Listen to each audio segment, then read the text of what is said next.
Hey folks, Ardwulf here. Some time ago, I did provide a preview, which had been provided to me by Columbia Games, the very fine folks at Columbia Games, of the then upcoming and coming to Kickstarter HarnWorld hardcover tome. It is here today. This is the physical volume, which once again has been provided to me courtesy of Columbia Games. So big shout out to Grant and James and the fine folks at Columbia Games for sending me this. It's a little different than I expected, so we're going to open it up. And it does come shrink wrapped. And they have a fulfillment service doing it this time around. So the fulfillment on these should be well along at this point, because I know I was not at the top of the list. So we're probably going to start seeing unpackagings of this on YouTube fairly shortly around the time of the release of this video, which should happen reasonably quickly upon filming. So we got it shrink wrapped, and it's a big hardcover book and a packet. And I'm pretty sure I know what's in the packet, but we'll take a look at that right now. So let me first of all stab the package open. And we're going to need to stab a little more enthusiastically than that. And I don't know what kind of Kryptonian super shrink wrap they got here, but this is very tough shrink wrap. Actually had a little bit of trouble getting it off. All right, so first of all, I'm going to take a look at, let's look at this first. So this is a sort of folio that is the 40th anniversary edition special materials, and it's rather nice. And what it contains, all right, let's clear some table space, because we're going to need some table space here. So the first thing that we got in the little folio is the HarnWorld Medieval RPG Fantasy, aka Columbia Games catalog. This is just another version of the Columbia Games catalog that happens to have HarnWorld on the front.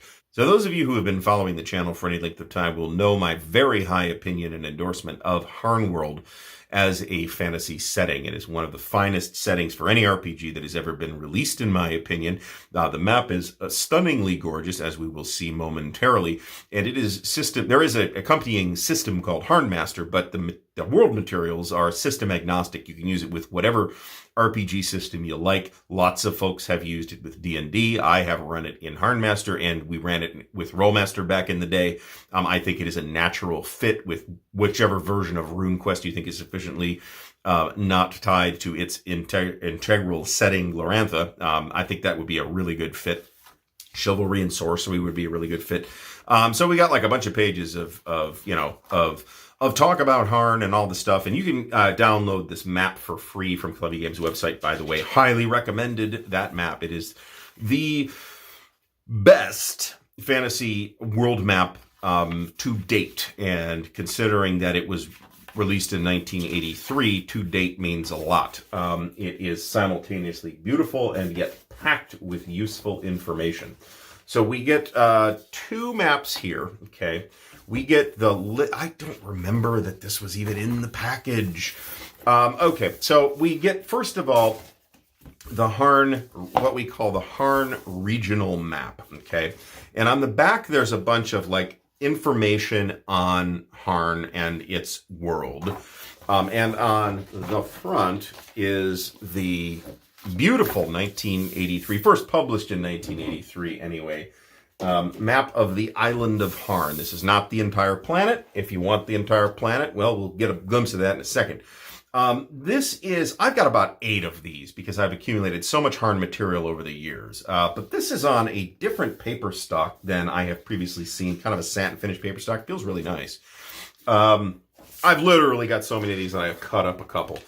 And we also get the Lithia map. Now, you might look at the island of Harn here, which is roughly the size of Madagascar, but is not located in a similar location on the planet as Madagascar. It's located in a similar position to the British Isles. So if we look at Lithia, the continent of Lithia here, and there's been a decent amount of development on the rest of the continent, but mostly Harn itself, which has been incredibly lavishly developed. Ivinia, which is up here, Shorkine or Shorkina, which is up here, and there's a little bit on the Trierzen region. So this is on the same sort of satin finish stock. It feels really, really good.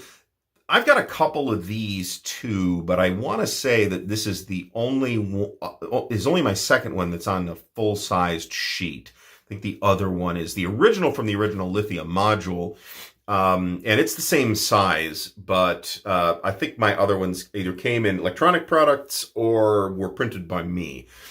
So let's put this away for a second. And that's all that's in the sort of pack. But really kind of not cool touch. It's in a very shiny, thing with a Harnick seal on it. That's pretty cool. We'll leave the map out while we look at the book. And I expressed curiosity when they announced they were doing this, because this is a huge book, right? They've been doing hardcover versions of the individual kingdom material for a couple of years now, but this is a really big book, and I'm wondering if the paper thickness and stock is the same as it is in the kingdom books. And feeling it, I think it isn't, but it's just as nice, if not nicer. So this is again the 40th anniversary edition book. Now I'm going to blow through the book really quickly here because I have reviewed all the material in the previous video. So check that out. I'm going to talk more about the physical quality of the book here. One can see that the binding is sewn, which will make it much more durable, which is great. So we have the sort of an introduction, a 2-page introduction, which sort of tells you what's in the book. You've got the Harn article, which is, an overview of the island of Harn, all the kingdoms on the island of Harn. They're not all kingdoms. There's the Thardic Republic as well. And there are also chartered free towns, which are not independent cities, but they're self-governing. Under a charter by whatever the royal authority is. We have a large number of tribal nations. We have the Gargoon, the Orcs of Harn, and we call them the Orcs of Harn, and they occupy an orc-like niche in the setting, but they're pretty distinct too. You can swap them out for your systems orcs if you like, but there's also some other non-human species as well. The Ilme, the mirror dragons, and the Ivashu, the sort of handcrafted, bespoke creations of the possibly not entirely stable creator god Ilvir, who is said to live on the island. And all the magical elements are set up in such a way that you can kind of dial them in or dial them back however you like. If you want Ilvir to live on the island, he lives on the island. If you don't, well, it's just where people say he lives.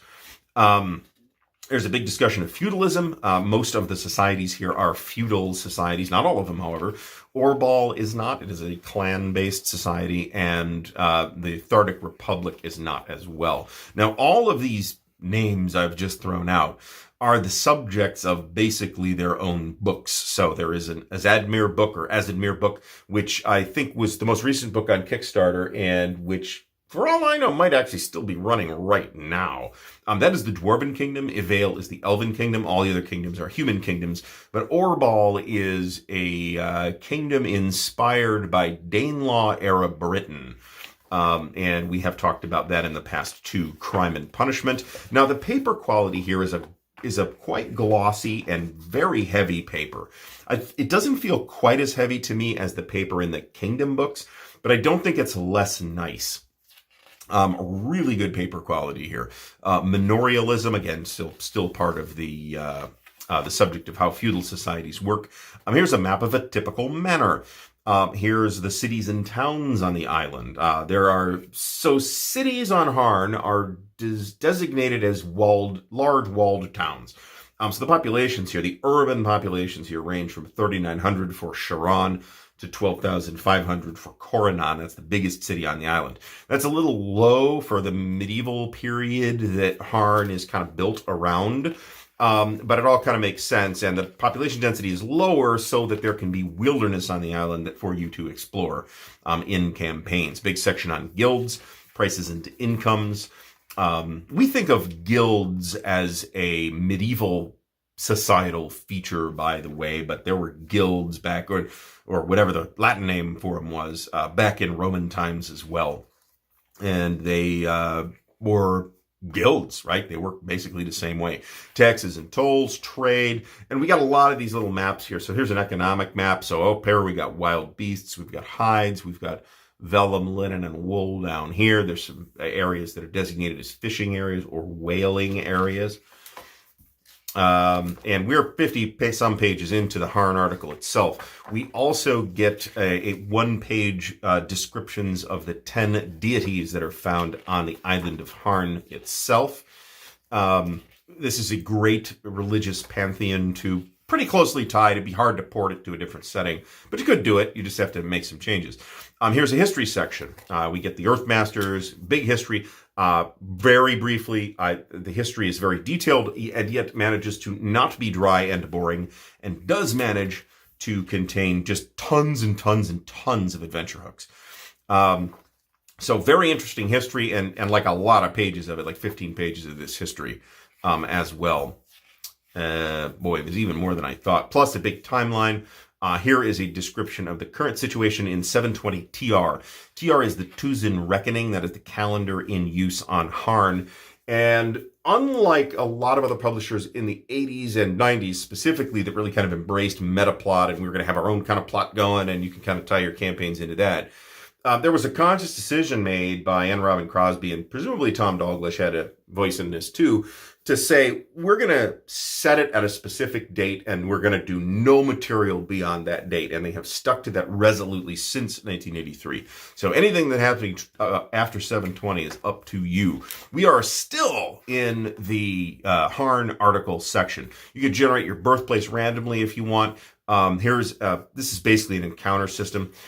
We have a weather generation system, which is actually one of the better weather generation systems I've ever seen.